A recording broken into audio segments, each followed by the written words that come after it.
Good evening to everybody, and welcome to this very special event in a wonderful Playfair Library location. It's great to see you all here. My name is Professor Jeremy Carrette. I'm head of the School of Divinity, and it is my pleasure to welcome you all here to this inaugural lecture for Professor Naomi Appleton in honor of her appointment to the Chair of Buddhist Studies and Indian Religions.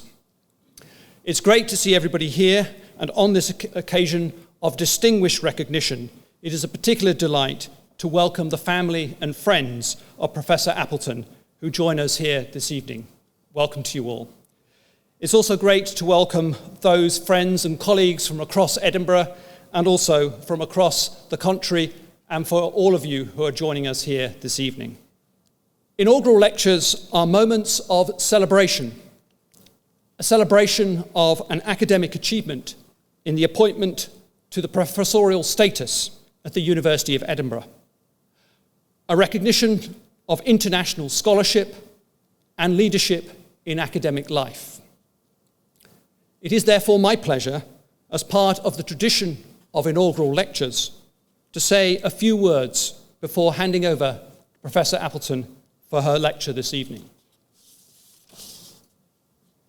Professor Appleton was born in London, but largely grew up in Lancaster.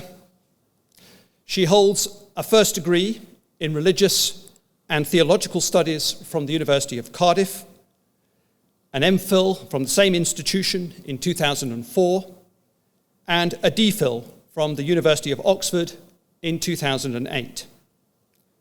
After a year teaching at a liberal arts college in Portland, Oregon, she took up the British Academy postdoctoral fellowship back at the University of Cardiff from 2009 to 2012.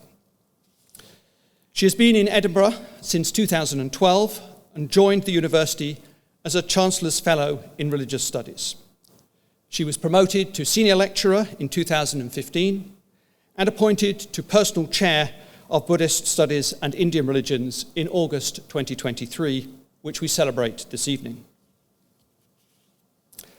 Professor Appleton's research focuses on the role of stories in the creation, communication, and challenge of religious ideas in ancient India, with a particular focus on Buddhist literature in Sanskrit and Pali.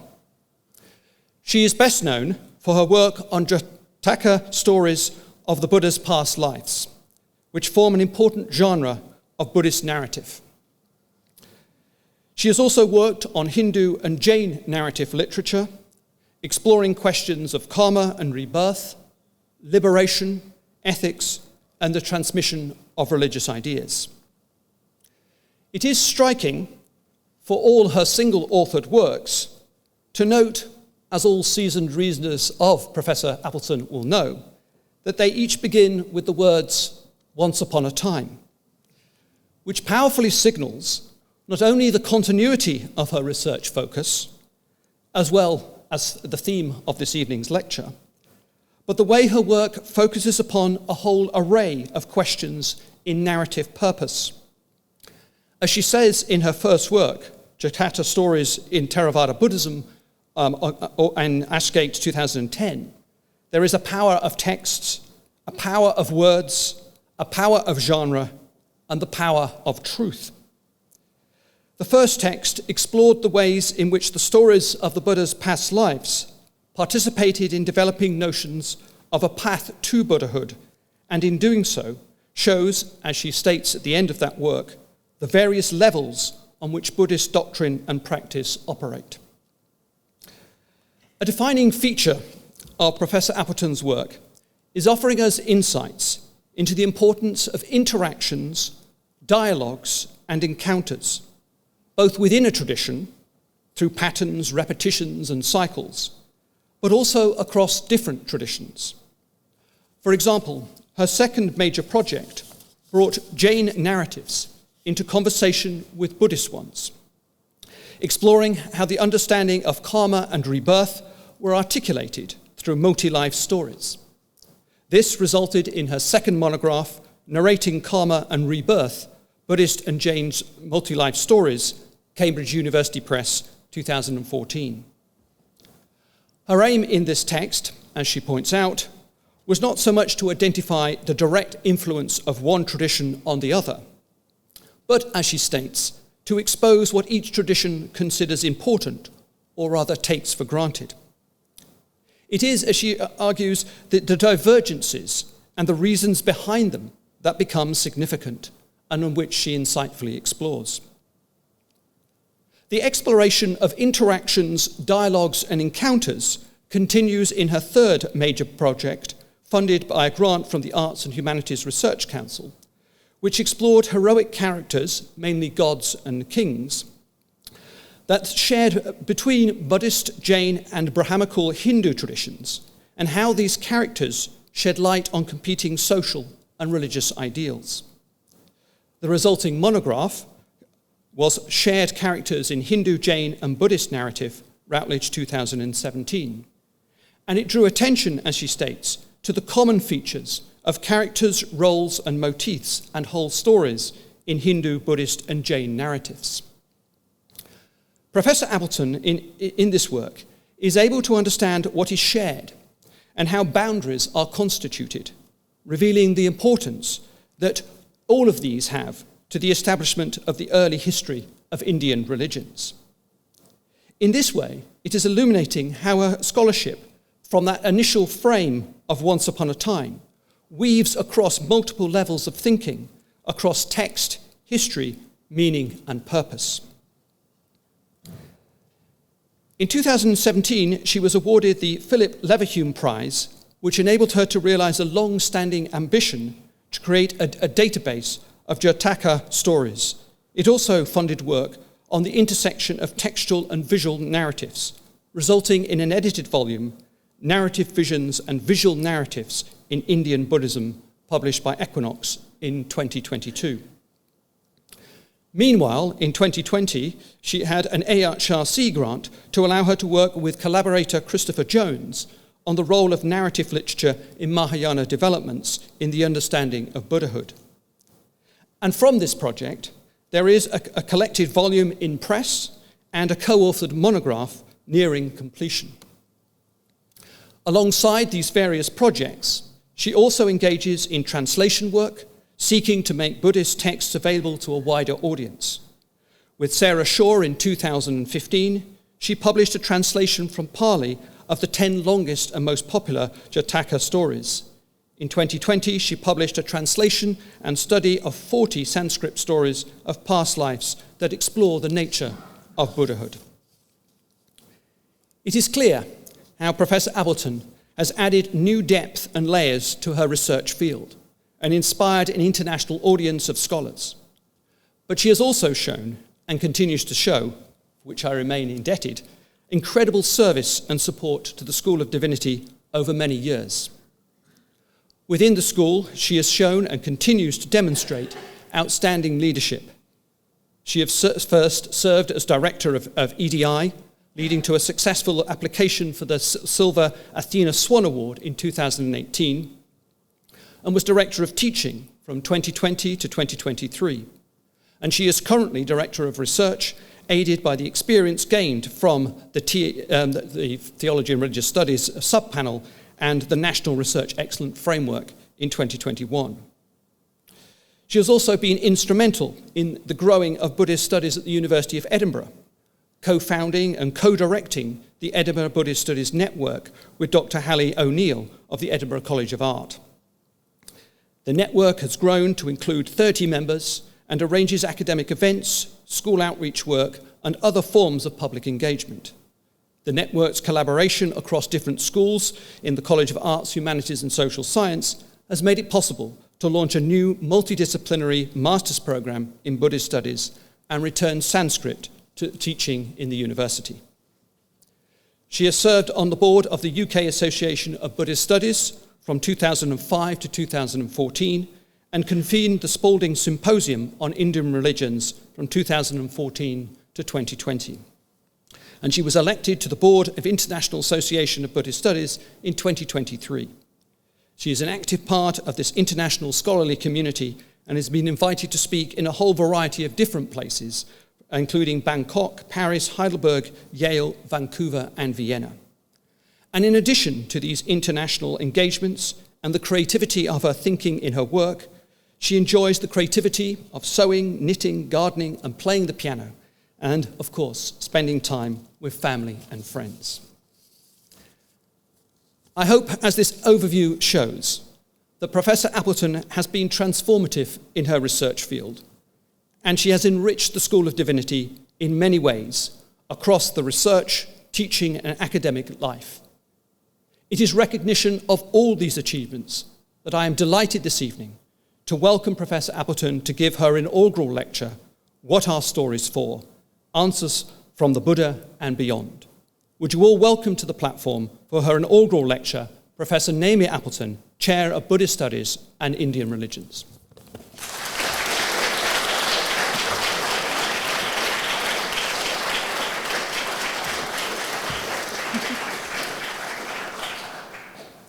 Thank you so much for that very kind introduction, and thank you all for taking the time to be here. I especially want to thank my wonderful colleagues in the School of Divinity, in Edinburgh Buddhist Studies, and in the wider university and field who have made and continue to make my working life so rewarding. And I'm also hugely grateful to family and friends who've come to celebrate with me today and whose support has also been integral to my academic success. As every self-respecting Edinburgh tour guide will tell you, my colleagues are anticipating this joke because they've heard them. This statue, standing proudly in the New College Quad, is of Albus Percival Wulfric Brian Dumbledore, late headmaster of Hogwarts School of Witchcraft and Wizardry. Since I walk past his statue daily on my way to the office, it seems only appropriate to begin my inaugural professorial lecture with a quotation from the Great Wizard. In Harry Potter and the Deathly Hallows, Harry is knocked into a dreamlike state and has a very helpful and revealing conversation with Dumbledore, despite the latter having been dead for some time. Understandably perplexed, Harry asks, "Is this real, or has this been happening inside my head?" To which Dumbledore replies, "Of course it's happening inside your head, Harry, but why on earth should that mean that it is not real?" This lecture is a defense of seeing what goes on in our heads as being as valuable, if not more so, than what goes on in the quote-unquote real world, external to us. Now, as an audience of intellectuals, I may well be preaching to the choir here. We all live inside our heads to a certain extent, perhaps more than is healthy, and we like to believe that this is of value to ourselves and even to society. More specifically, this lecture is a defense of the role of the imagination, particularly imaginative experiences prompted through engagement with narrative literature, informing and transforming us as human beings. Taking a different angle, it is an explanation, at least in part, of why stories have so often been at the heart of religious traditions. Now, it's often assumed that religious stories primarily exist to make claims about something historically true, an actual prophet that walked the earth, for example, or a miracle that actually happened. My approach is rather different, treating religious stories as narrative first, and only history inasmuch as they offer us windows into the development of religious ideas and practices. To borrow the terminology of my long-standing mentor and role model, John Strong, I focus on the storical rather than historical dimensions of narrative. I argue that stories have the capacity to change us, to help us understand things better, remember things better, feel things better, live better, and that is why they are so popular in religious settings. The particular religious setting that I will be talking about is South Asia, or India as a somewhat anachronistic shorthand, in the 5th century BCE to the 5th century CE, what I jokingly refer to as the long 5th century. This was a time and place in which different religious groups sought to establish and develop alongside one another, groups that became what we call the Hindu, Jain, and Buddhist religions. And stories, from simple fables to elaborate epic poems, were one of the key ways in which these religious groups explored and expressed their ideas about the world and the place of us humans within it. So it's probably time we had a story, and I will begin with a story said to have been told by the Buddha. Once upon a time, in the great North Indian city of Varanasi, the king had a gardener to attend to his palace grounds. This gardener, however, wanted to leave his garden unattended for a few days in order to take part in a festival. he asked a troop of monkeys that lived in the palace garden to look after the plants in his absence. The monkeys were certainly willing, but they were uncertain how best to ensure that the plants had sufficient water without wasting any of this very precious resource. And so in the end, they decided that the best thing to do was to pull up each of the plants in turn, measure their roots, and decide how much water to give them on that basis. A man who was passing by saw this and remarked, in the verse that forms the scriptural heart of the story, "Assistance from a fool does not lead to happiness. A fool fails, just like the monkey gardener." Now, not only is this a story told by the Buddha, but in it, the Buddha tells us that the passerby within the story was himself in a past life. Stories of the Buddha's past lives, usually understood to have been told by the Buddha to his followers, are known as Jataka stories, and as you've already heard, these form a particular interest of mine. It's important to note that the Buddha is not a name, but an epithet, meaning awakened one, and hence officially only applied to the Buddha after he achieves awakening. That is to say, the attainment that enables him not only to escape the cycle of rebirth himself, but also to teach others to do so as well. So until that time, he is referred to as the Bodhisattva instead, or I prefer the term Buddha to be because the term Bodhisattva has some different connotations in different branches of Buddhism. Achieving Buddhahood, you should understand, takes many, many lifetimes. And so we have many, many stories of things the Buddha to be did and situations he encountered during his long travels to that destination. Many of the most famous Jataka stories concern the Buddha to be's great acts of heroism or self-sacrifice, qualities he honed on the long path to the great destination of Buddhahood, and we will come to some of those later in this lecture. But some Jataka stories, such as that of the monkey gardeners, are just good moral fables. Here, the Buddha to be is wise enough to laugh at the monkeys, but the chuckles in the room a moment ago suggest that we could have all managed that much ourselves. In other words, there's nothing particularly Buddhist about the content of this story. As a fable, it's about animal protagonists who mirror human traits, helping humans to see their behaviors more clearly from a distance. In the Jataka genre, other favorites of this kind include the story of two otters who argue over who should get the bigger share of a fish that they've caught collaboratively. They eventually ask a jackal to adjudicate, and the jackal gives one the head and the other the tail and takes the main part of the fish as his fee. Lawyers, eh? Or there is the story of the talkative tortoise, who persuades two geese to take him with them when they migrate because he's worried he'll get lonely, left behind with nobody to talk to. So they hold a stick between them and he holds on with his mouth, except that, being a talkative tortoise, he cannot keep his mouth shut and so falls to the ground. While these stories are found in Jataka collections, by definition told by the Buddha about things he did or witnessed in his past lives, they are also found in other story collections, often with different emphases or moral teachings attached. Indeed, the story of the tortoise and the birds reached Europe via Persian translations of the broadly Hindu Panchatantra collection, known in Europe, therefore, as the Tales of Bidpai or of Pilpai, and related stories are found in Aesopic fables as well. Animal fables often embody a very general morality and play on human traits that go well beyond Indian cultural or religious norms, and this is evident in their ability to travel. However, in recognizing them as part of common folktale or fable stock, we must not forget the implications of each time a story is framed and retold, to teach and to entertain a specific audience, and often to glorify a specific teller of tales. Each time a story is retold, it tells us something about the needs and desires of its new community. And while these may be common stories, they are often told by uncommon storytellers. In other words, the fact that these stories are Jataka stories is important to our reading of them, even if they also crop up in other story collections. The Buddha, in the telling of Jatakas, is presented as a prolific storyteller, with many hundreds of stories attributed to him. And why does the Buddha tell stories? He always seems to know exactly what tale his audience needs at any moment to help them to reflect on their behavior or circumstances. It's not hard to see that the story of a talkative tortoise might well persuade somebody who's a little bit too keen on the sound of their own voice to keep quiet, or that the story of the otters could be used to stop people from being quarrelsome. So the Buddha in these texts appears to appreciate the universal human appeal of a good story, as well as their value in exploring morality and wisdom. But the question, why does the Buddha tell stories, is not quite the right question to ask. For the Buddha himself is in the stories, revealing his past lives to audiences within the text. In many ways, the Buddha himself is best viewed as a literary character. After all, we lack any historical evidence for him as a person, but his presence in a wide variety of texts forms a rich picture of him. So perhaps we should instead ask, why do Buddhists tell stories of the Buddha telling stories?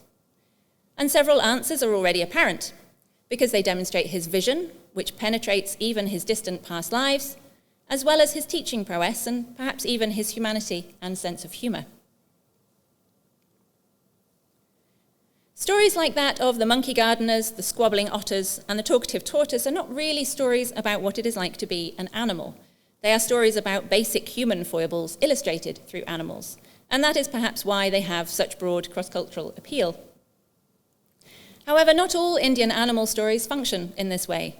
Some are about animals as animals, remembering that for most early Indian religious traditions, animals are considered to be part of the cycle of rebirth.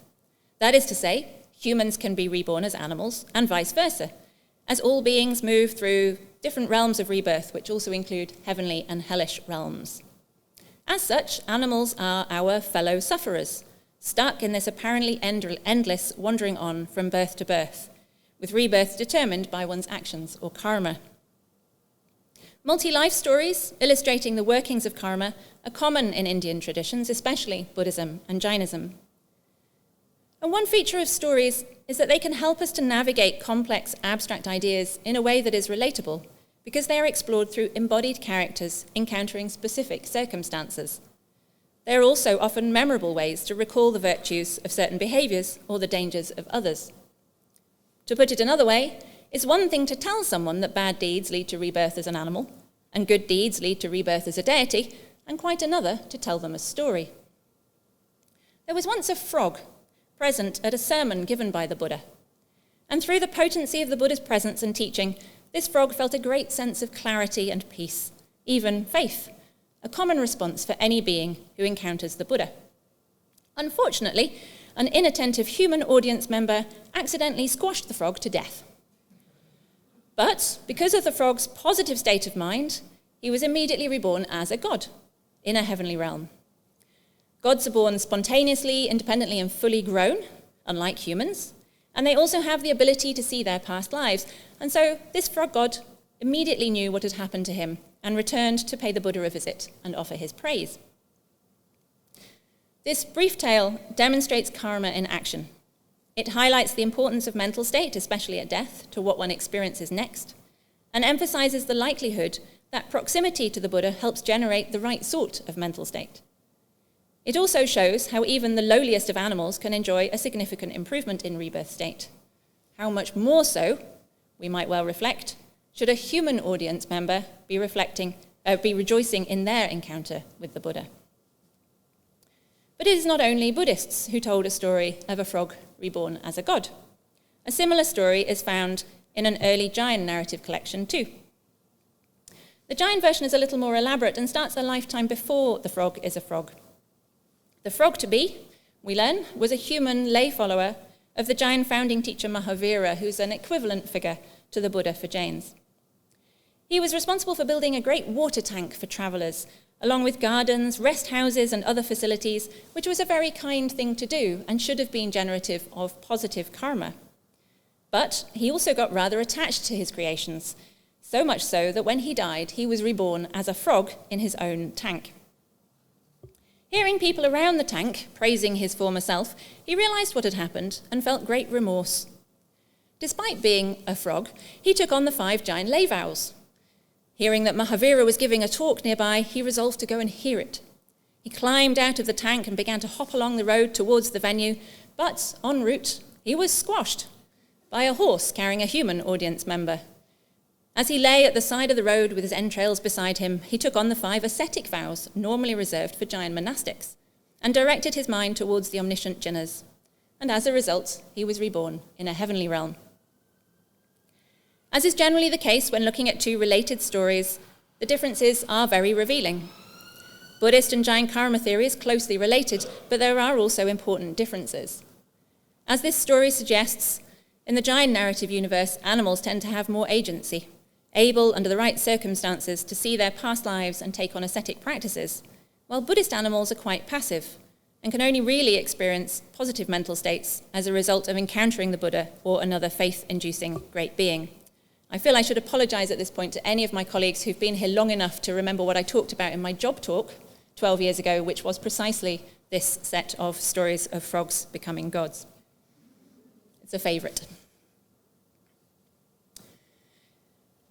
The uniqueness of the Buddha is a theme to which we will keep returning, and this extends to when the Buddha himself is born as an animal. The Buddha to be is never an ordinary animal caught up in the world of violence and instinct. As a great elephant, he pulls his own tusks out to give to a hunter. As a hare, he jumps into a fire in order to offer himself as a meal to a visiting holy man. As a deer, he offers his own life to the king in order to save that of a pregnant doe. As a monkey, he makes his body into a bridge to save his troop from attack, losing his life in the process. He is the exception that proves the rule that animals can only act according to instinct, or, to put it another way, he is subject to different rules altogether. This is because, as we already noted, you don't become a Buddha in a single lifetime. It takes far more dedication than that. The Buddha of our time begins his quest at the feet of a previous Buddha, vowing to pursue the various qualities required for Buddhahood across the many lifetimes such a path requires. In his human rebirths, too, he repeatedly sacrifices his life, leads others to better forms of living, and demonstrates his superior wisdom. In thinking about these sorts of heroic tales, there is often some debate about how an audience member is supposed to respond. Should a Buddhist hearing tales of the extraordinary deeds of the Buddha in his past lives try to emulate these actions? Or do such stories seek to set the Buddha apart as incomparable in his greatness? Take the story of King Shibi as an example. According to a famous Jataka, the Buddha was once born as the generous King Shibi. He gave without hesitation and was famed for his commitment to giving. One day, a blind man approached and asked the king for his eyes, and the king gave them. This is far from a simple exemplary tale. Should we really celebrate this gift, which makes a noble and virtuous king blind for no apparent benefit to the recipient? Or would we, like the courtiers in the story, be appalled at the idea that this is an appropriate deed? How far is it, though, from shock to awe and from awe to faith? Stories, especially those expressed in what we might call literary forms, commonly make use of emotional responses to prompt reflections and actions. In terms of actions prompted by the story, few are likely to rush out and find a blind person to give their eyes to, I suspect. But weaker forms of emulation are common. As a general principle, generosity is highly praised in the Buddhist tradition. In parts of the Theravada Buddhist world, stories of the Buddha's bodily gift-giving are explicitly referenced in calls for blood donation and organ donation. Sri Lanka, where the Shibi story is particularly popular, is a major exporter of donated corneas.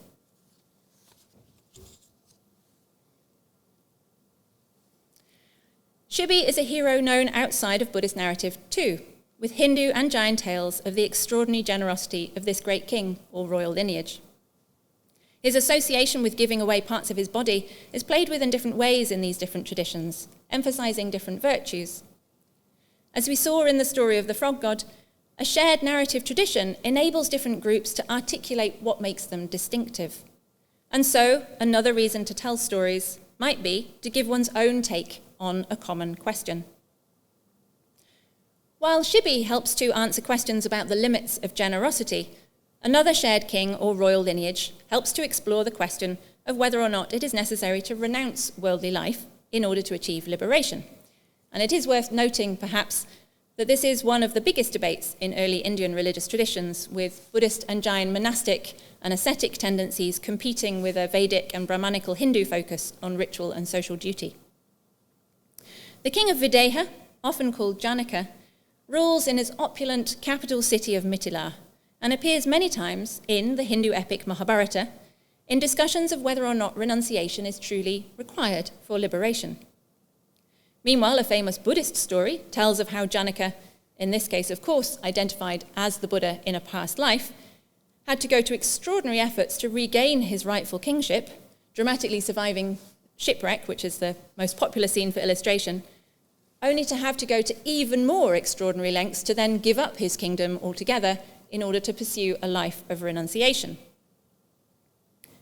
In a famous verse shared between this Jataka and a parallel story in the Jain Uttarajaya, as well as a closely related verse in the Mahabharata, the king declares, "We live happily, we who have nothing. Though Mithila may be on fire, nothing of mine is burning." The association of this king with renunciation is also found in a related cluster of stories about prompts for realizing the need to leave normal life. In these stories, the king of Videha is sometimes called Nimi or Nami, as well as Janaka, and renounces after having some powerful experience of impermanence or witnessing something that captures the importance of solitude. So in some stories, he leaves his kingdom for the life of a forest renouncer after seeing his first grey hair, as seen depicted here. If I followed that, I would have had to have renounced in my early 20s. In some other stories, he encounters a woman pounding sandalwood paste and notices how 2 bracelets on one arm jangle about and make a racket, while the solitary bracelet on the other arm is silent. And I'm wearing a bracelet today purely for the purposes of illustrating that this makes no noise.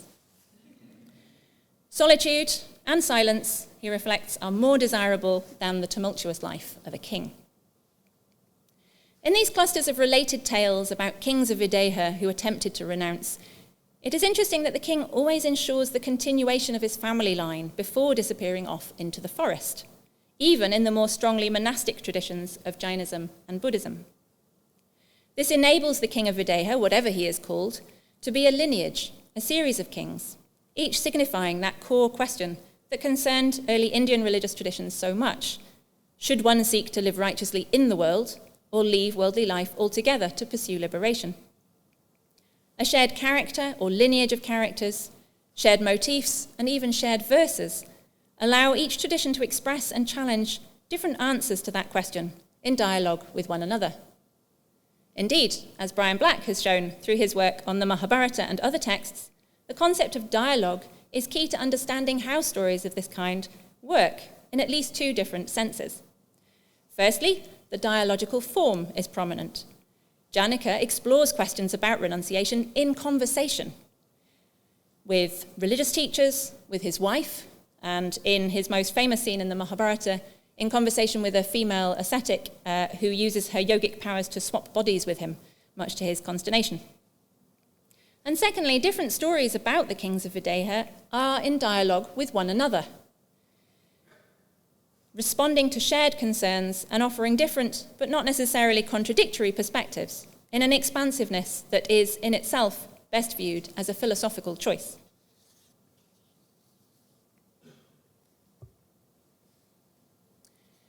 It should be clear by now, intertextuality is key to understanding the rich narrative universe of early India. In addition to tapping into familiar stories or stock characters, including those shared across religious boundaries, early Indian religious narrative often speaks to other broader frames of reference, including metaphorical or doctrinal frameworks, thereby enriching the audience's understanding of complex ideas. In the story of the ferryman, the Buddha and some of his senior disciples are traveling on foot, and they reach a river that they need to cross. They ask the ferryman to help, but the ferrymen demand a fee, which the Buddha does not have. The Buddha responds, "I've also been a ferryman.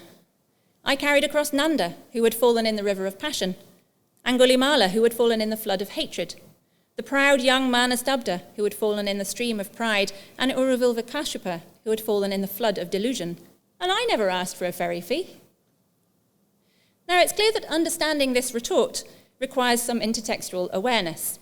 All 4 of the people mentioned would be known to the audience as liberated monks, arhats, who had been led to the ultimate achievement of nirvana by the Buddha. Nanda, it will help to know, was famous for struggling with his passion for his gorgeous wife after being sort of accidentally tricked into becoming a monk. In another famous work of Buddhist literature, we hear about how the Buddha cured this. He showed Nanda an emaciated monkey and asked how this compared to Nanda's wife. Nanda, of course, said, "Well, my wife is incomparable to this emaciated monkey, she's far more beautiful. And then the Buddha showed Nanda celestial nymphs and asked the same question. Nanda, of course, realized that these were far more beautiful than his wife and began to take more care with his religious practice. Initially, we are led to believe in the desire to achieve a heavenly rebirth and access to these divine beauties. But as he advanced in his practice, he overcame his passion altogether and eventually achieved the Buddhist goal of liberation from rebirth, or nirvana. Angulimala is another of the most storied followers of the Buddha. He was a famous serial killer who sought to kill 100 people and had a rather gruesome habit of cutting a finger off each of his victims and threading these into a necklace.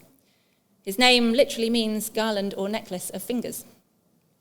He, we are told, sought to add the Buddha to his count, chasing him, yet never managing to quite catch him up, although the Buddha never seemed to increase his steady, slow walk. When Angulimala, in frustration, shouted out, "Stop!" the Buddha replied, "I have stopped," a reference to his achievement of nirvana. Converted by his encounter with the Buddha, Angulimala went on to become a monk and to achieve nirvana himself. He later became famous for protecting women in childbirth, due to another story, but I don't have time to pull on that thread just now. Perhaps slightly less well-known, but still well-known in the Buddhist tradition, are the stories of Manastabta, who wouldn't bow to his parents or teachers, but was humbled by the Buddha, and Uruvilva Kashyapa, an ascetic who believed himself to already be liberated before a display of miracles by the Buddha converted not only him, but his very large group of disciples. So it's easy to see that these four figures represent four bad qualities: passion, pride, hatred, and delusion that Buddhist teachings seek to eliminate. From a very unpromising starting point, particularly with Angulimala, each of these characters is transformed by an encounter with the Buddha, the miracle-performing, all-powerful teacher, who helps them to become liberated not only from their negative tendencies and the terrifying and inevitable karmic consequences thereof, but also from the cycle of rebirth altogether. So now we understand the illusion contained in these names, but in what sense has the Buddha ferried these four men across the flood? This idea makes sense to the audience because they know that the cycle of rebirth and redeath is frequently compared to a flooded river, or later to an ocean, with its turbulent waters throwing you around from birth to birth and preventing your escape. The further shore, in this metaphorical framework, is likened to nirvana, the escape from rebirth. The Buddha is frequently said to have carried others across the flood to the further shore. His teaching, too, is famously compared to a raft. This idea is played with further in what happens next in the story. After the Buddha's retort, one of the ferrymen agrees to transport the Buddha and his monks across the river. But while the monks are busy boarding the boat, the Buddha disappears from the near shore and reappears on the far shore. This is a visual reminder that, while the monks are dependent on others, the Buddha is certainly not. Humbled by this display, the ferryman listens to a teaching and becomes an arhat, or liberated disciple himself. A second ferryman feels remorse at refusing to help the Buddha and offers food to the monastic community. The Buddha then smiles, and his magnificent light-emitting smile indicates his readiness to make a prediction. He predicts that this second ferryman will achieve liberation in a future rebirth. And this smile is yet another trope that crosses between texts, and it offers us yet another window into the power of stories. In narrative literature of the type to which the ferryman's story belongs, when the Buddha smiles, coloured rays of light emerge from his mouth and travel through the cosmos. First, they travel through each of the hell realms, making the hot hells cooler and the cold hells warmer, and they project an image of the Buddha that inspires faith in the hearts of the hell's inhabitants, such that they are immediately reborn in better circumstances. The rays of light then travel through each of the heavenly realms and shout out, "Suffering, impermanent, empty, not self," in an attempt to rouse the gods from their indulgence by pointing out the true nature of our experience. Even the gods, we should note, are set to benefit from Buddhist teachings, since even they are subject to the cycle of rebirth, though they are generally not portrayed as being very receptive to Buddhist teachings while enjoying their lovely happy time and extraordinarily long lifespan. After travelling through the cosmos in this way, the rays of light reassemble behind the Buddha's body and then re-enter it, and the place in which they re-enter determines the type of attainment he is about to predict. The Buddha's body, of course, is not an ordinary body. It has several physical features, including a protuberance on the top of his head and a mark between his eyebrows that indicate his special nature. And these two places receive the light rays when he is to predict the highest forms of attainment, liberation of different kinds. And so this smile, described multiple times in great detail in a variety of stories, shows us the Buddha's influence moving through the cosmos because of his superhuman nature. It's a very visual description and full of mnemonic features. The likelihood is that it would have been chanted, an important reminder perhaps that texts in this setting were rarely read in the way that you and I would read literature nowadays. Narrative in this context is also performance. Visualization can be ritual and transformative. The text prompts us to ask certain questions, such as, do the monks who chant the text simply describe the Buddha's influence permeating the cosmos in the past? Or do they make it so in the present, through their performance? Or is the fact that the Buddha's smile rays reach the heavens and hells in the imaginative world of the text enough? Does the communal visualization have transformative power for the audience purely as an imaginative experience?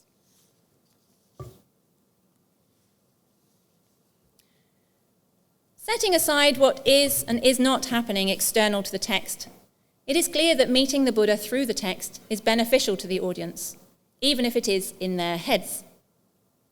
The Buddha, in many Buddhist narratives, inspires positive mental states akin to faith because he's such an awesome being. And this faith, we are told again and again in the stories, transforms the people, or indeed animals, that he encounters. So too can positive mental states generated by the text's external audience transform them. Crucially, the Buddha is not a historical figure who is dead and gone. He lives in the stories.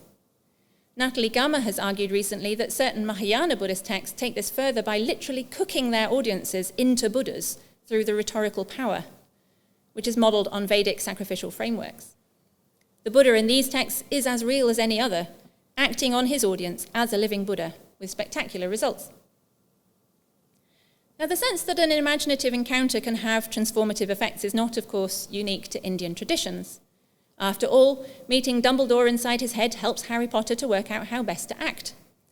Meeting Anne of Green Gables inside my head when I was a child made me embrace the more playful aspects of my own imagination.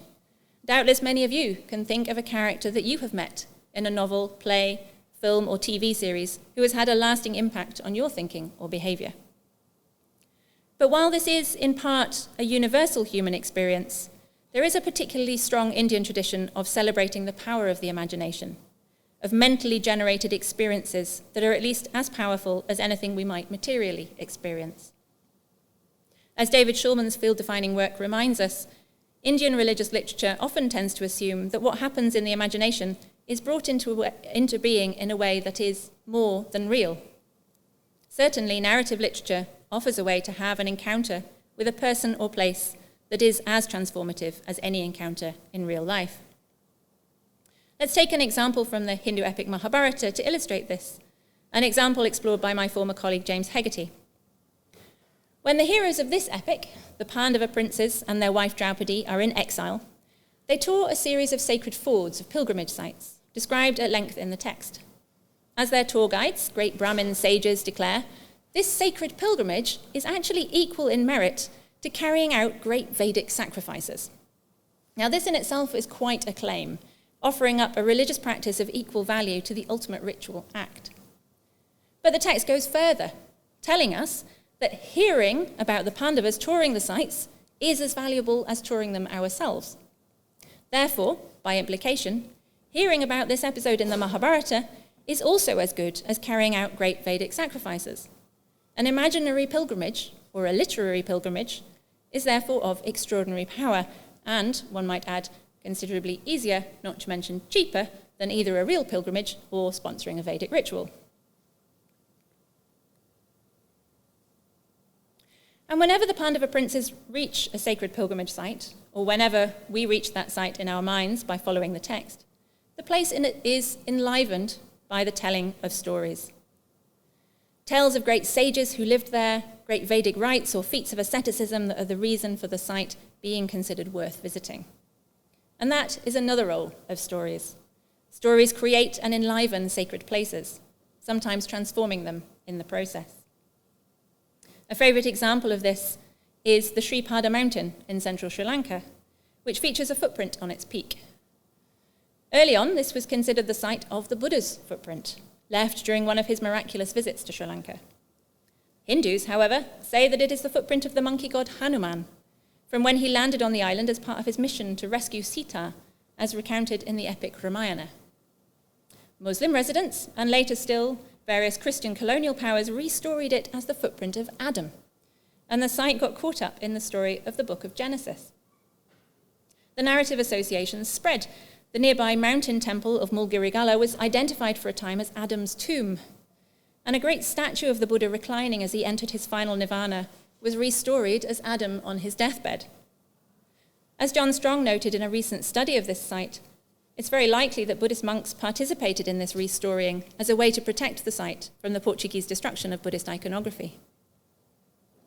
Seen in this light, the restoring of John Knox as Albus Dumbledore by some enterprising Edinburgh tour guides doesn't seem quite so unusual. Rather, it is part of a long history of adapting characters and places to suit the changing needs of their audiences, something done incredibly well through stories. We've come quite a long way from the monkey gardeners. The riches of Indian religious narrative have given us fables, karmic consequence tales, stories of great renunciation, and of miraculous and powerful encounters. We have seen how stories can help not only to communicate ideals, but also to create, explore, and challenge them. Stories are used to establish identities and boundaries between religious groups, including through establishing particular teachers as masterful storytellers. They explore different answers to overlapping questions, especially those of common interest, such as how karma operates, and whether or not one must renounce the world to achieve liberation. And we have seen how stories transform audiences through offering them potent imaginative encounters with sacred places or people. Stories provoke emotional and intellectual responses, exploring complex ethical and philosophical ideas in a form that is relatable and very often entertaining as well as memorable. And I hope you've enjoyed my selection of greatest hits of my favourite stories.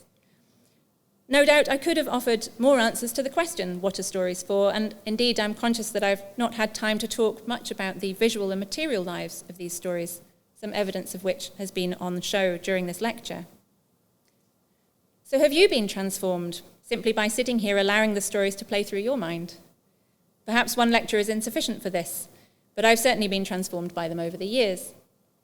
Inside my head, in the stories that I sit with in my research, I've revelled in the beauty of poetry, been swept up by the emotions of characters, puzzled over the moral choices of protagonists, seen the unfolding of complex doctrine in narrative form, and been imaginatively transported to worlds that are at once very different to my own, and yet also strangely the same. I don't imagine that I will run out of questions to ponder as I seek to understand the riches of Indian religious narrative. And while a big part of my love of these stories is the way they reveal and explore their specific context, part of my appreciation is also just a basic human love of stories. Stories, after all, are widely recognised as fundamental to who we are as human beings. And if I may be permitted to close my lecture by updating a short parable from the great narratologist A.K. Ramanujan, just imagine typing into a chatbot, "Will AI ever think like a human being?" and receiving the answer, "That reminds me of a story." Thank you very much.